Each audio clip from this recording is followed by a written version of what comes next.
हिवाळा असो, उन्हाळा असो किंवा पावसाळा असो, जर कधीही आपल्याला सर्दी झाली आणि त्याबरोबर खोकला झाला, तर सर्दी एखाद्या वेळेस लवकर बरी होऊन जाते, पण खोकला हा काही लवकर बरा होत नाही. आणि खोकलासाठी आपण कितीही उपचार केले तरी सुद्धा त्याच्यावरती काहीही परिणाम होत नाही. असा बराच अनुभव तुम्हाला सर्वांना असेल. तर त्याच्यासाठीच या खोकल्याबद्दल आज मी तुम्हाला थोडीशी माहिती देणार आहे. तर ही माहिती प्रत्येक घरामध्ये असणं खूप गरजेचं आहे, कारण त्याने आपण कोणाचा तरी जीव वाचवू शकतो. तर मित्रांनो, जर तुमच्या नातेवाईकांमध्ये किंवा मित्रांमध्ये जर कोणाला असा खोकला असेल आणि जर तो अंगावर काढत असेल, तर त्यांना हा व्हिडिओ नक्की शेअर करा.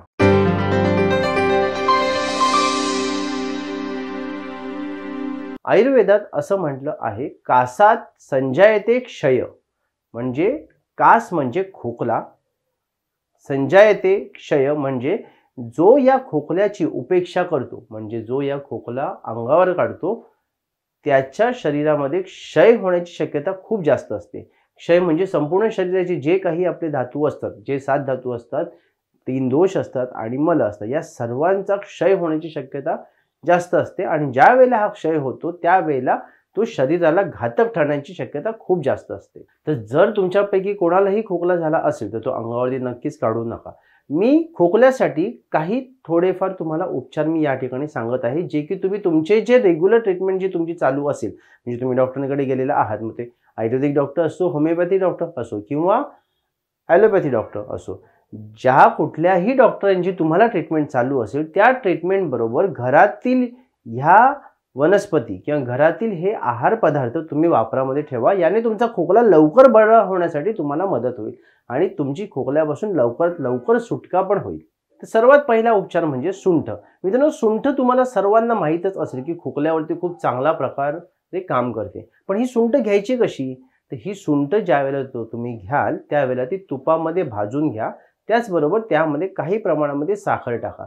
सुंठ, तूप आणि साखर हे मिश्रण एकत्र करून जर तुम्ही घेतलं तर तुमचा खोकला काही प्रमाणामध्ये कमी होण्याची शक्यता असते.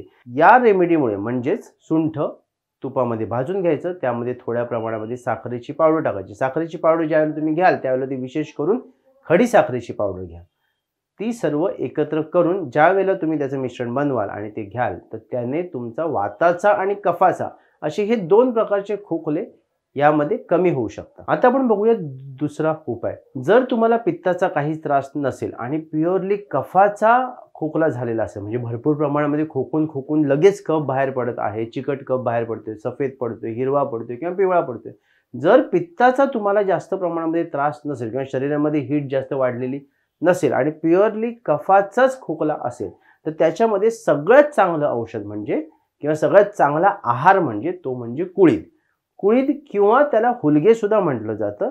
या हुलग्यांची भाजी बनवून तुम्ही खाऊ शकता. भाजी बनवण्यापेक्षा त्याचा जर तुम्ही काढा बनवला किंवा त्याची डाळ बनवली किंवा कुळदाचं पीठ घेऊन त्याचं पिठलं बनवलं आणि ते जर गरम गरम तुम्ही घेतलं तर या कफाच्या खोकल्यामध्ये किंवा कफाच्या विकारांमध्ये सुद्धा कुळदाचा खूप चांगल्या प्रकारे वापर होतो. रात्रीच्या खोकल्यावरती आणखीन एक औषध चांगला फायदा करू शकतं, ते म्हणजे हल्ली बाजारात मिळणारं कॉड लिव्हर ऑइल.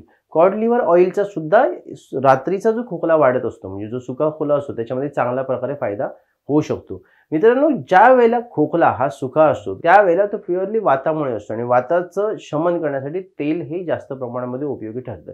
तर त्या ठिकाणी तुम्ही कॉड लिव्हर ऑइलही वापरू शकता किंवा तुम्ही तिळाचं तेल, त्या तिळाच्या तेलामध्ये थोड्या प्रमाणामध्ये सैंधव मीठ हे घालून एकत्र करून अर्धा चम्मच तिळाचं तेल तुम्ही घेऊ शकता. त्याच्याने खोकला कमी होण्याची शक्यता जास्त असते. खोकल्याबरोबर ज्या वेळेला संपूर्ण अंग जड वाटत असतं, तापासारखं वाटत असतं आणि घसा खूप खवखवत असतो, अशा वेळेला एक उपायच करावा, तो म्हणजे उपवास करावा. या उपवासामध्ये असं करायला पाहिजे की तुम्ही एकदा जेवण ज्या वेळेला घ्याल त्यावेळेला मुगाची डाळ आणि भात एवढंच जेवण घ्या किंवा त्याच्या जागेवरती तुम्ही ओल्या हळदीच्या स्वरसामध्ये किंवा जसं आपण आलं वापरतो तसं ओली हळद वापरायची आणि त्या हळदीमध्ये मुगाची डाळ किंवा भात शिजवायचा किंवा बार्ली ही जी शिजवायची असेल ती ओल्या हळदीमध्ये शिजवायची आणि तेच तुम्ही आहारामध्ये जर ते रेग्युलरली घेतलं, म्हणजे सकाळी पण तोच आहार घेतला आणि संध्याकाळी पण तोच आहार घेतला आणि जास्त वेळ उपाशी राहिलात तर अशा वेळेला संपूर्ण अंगामध्ये जो जडपणा असतो, तापासारखं वाटत असतं, घशामध्ये खवखवणं असतं आणि खोकला असतो, हा खोकला बरं होण्यासाठी खूप मदत होते आणि तुम्हाला लवकर फरक पडतो. मित्रांनो, जर तुम्हाला कधी खोकला खूप जास्त प्रमाणामध्ये झालेला असेल किंवा तुमच्या घशामध्ये खवखवत असेल, तर ज्या वेळेला घशामध्ये खवखवायला सुरुवात होते त्याच वेळेला जेवण घ्यायचं बंद करा आणि भरपूर मोठा गॅप द्या. म्हणजे जेवणामध्ये खूप मोठा गॅप द्या, जेणेकरून घशामध्ये खवखवण्याचं रूपांतर खोकल्यामध्ये होण्याच्या अगोदरच तुम्हाला बरं वाटायला लागेल आणि हा खोकला पुढे होणार नाही. आणखीन एक महत्त्वाची गोष्ट म्हणजे ज्या वेळेला संपूर्ण अंग जड वाटणं, तापासारखं वाटणं, घसा खवखवणं हा विकार असतो किंवा असे त्रास होत असतात, त्यावेळेला जेवताना गरम पाणी प्यायचं. जेवढं जास्त प्रमाणामध्ये गरम पाणी तुम्ही घ्याल तेवढं तुम्हाला खोकला लवकर कमी होण्यासाठी मदत होईल. फक्त या संपूर्ण विकारामध्ये एक गोष्ट लक्षात ठेवायची, ज्या वेळेला तापासारखं वाटणं, जडपणा असणं हे असेल त्यावेळेला तुमचं पोट खाली असणं हे खूप महत्त्वाचं आहे. बऱ्याच वेळेला बऱ्याच जणांना वाटतं की मला सर्दी खोकला झालेला आहे, तर मला आता अशक्तपणा वाटतोय, जडपणा वाटतोय, तर मला खायला पाहिजे म्हणजे मला ताकद मिळेल. पण मित्रांनो, असं नसतं.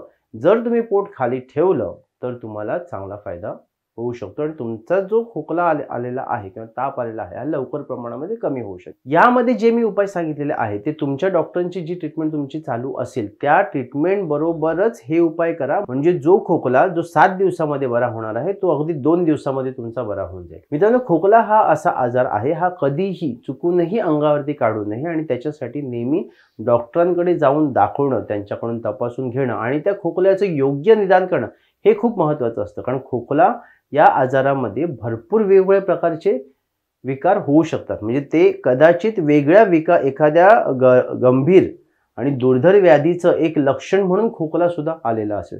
मित्रांनो, किडनी फेलियर जरी झालेलं असेल तर त्या किडनी फेलियरमध्ये काही शरीरामध्ये बदल होतात, काही केमिकल सिक्रेट होतात आणि त्याच्यामुळे सुद्धा खोकला यायला लागतो. अशा कुठल्या वेगळ्या आजाराचं लक्षण म्हणून सुद्धा खोकला आलेला असेल आणि आपण फक्त खोकल्यावरती उपचार करत आहे, तर बाकीची जे काही आजार असतील आणि त्याचं लक्षण स्वरूप म्हणून खोकला आला असेल तर त्याचं निदान करणं खूप महत्त्वाचं आहे.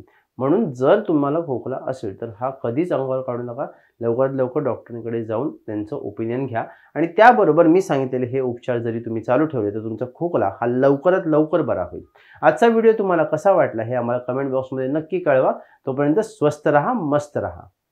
न्यू लाईफ इन 90 डेज आयुर्वेदाचा एक असा युनिक लाईफस्टाईल मॅनेजमेंट प्रोग्राम, ज्यामध्ये आम्ही तुम्हाला तुमच्या शरीराच्या प्रकृतीनुसार तुम्हाला कुठल्या प्रकारचा आहार घेणं योग्य आहे, तुमचं वजन जर कमी करायचं असेल तर 90 दिवसांचं चॅलेंज घेऊन तुमचं वजन कमी करून देणारा हा प्रोग्राम आहे. तुम्हाला जर शुगर असेल तर शुगर कशी कंट्रोलमध्ये ठेवायची त्याच्यासाठी सांगून देणारा हा प्रोग्राम आहे. तर ह्या प्रोग्रामबद्दल तुम्हाला जर आणखीन माहिती घ्यायची असेल, खाली दिलेल्या नंबरवरती व्हॉट्सअप करा आणि या कोर्सची संपूर्ण माहिती मिळवा.